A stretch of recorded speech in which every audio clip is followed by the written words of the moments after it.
আজকে ফুলকপির একটা দারুণ রেসিপি করব। আর এইভাবে যদি ফুলকপিটা বানানো যায় তাহলে ফুলকপির স্বাদ বেড়ে দ্বিগুণ হয়ে যাবে।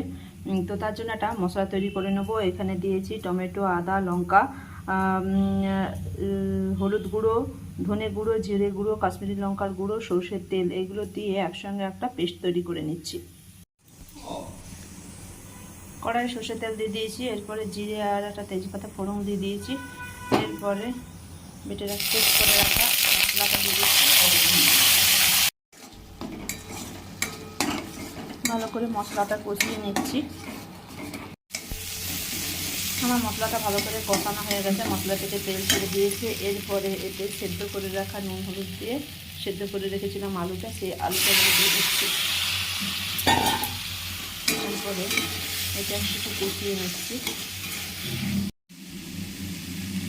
আলুটা কষানো হয়ে গেছে, এরপরে এতে নুন হলুদ দিয়ে ভাপিয়ে রেখেছিলাম ফুলকপি ভাপানোর জলটা ফেলে দিয়েছি, সেই ফুলকপিটাকে দিয়ে দিচ্ছি। এরপরে এটা একটু ভালো করে কষিয়ে নিচ্ছি। ভালো করে ফুলকপি আর আলুটা কষিয়ে নিয়েছি, এরপরে আলু সেদ্ধ জলটা এবারে দিয়ে দিচ্ছি। একটু ফুটে গেলে এরপরে এতে ধনেপাতা, গরম মশলা আর একটু কাঁচা সর্ষের তেল দিয়ে জাস্ট একটু ফুটিয়ে নেব।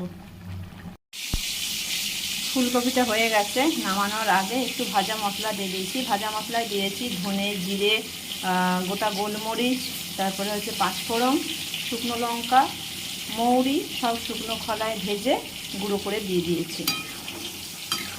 আমার ফুলকপির এই রেসিপিটা হয়ে গেছে। ভিডিওটা দেখার জন্য ধন্যবাদ।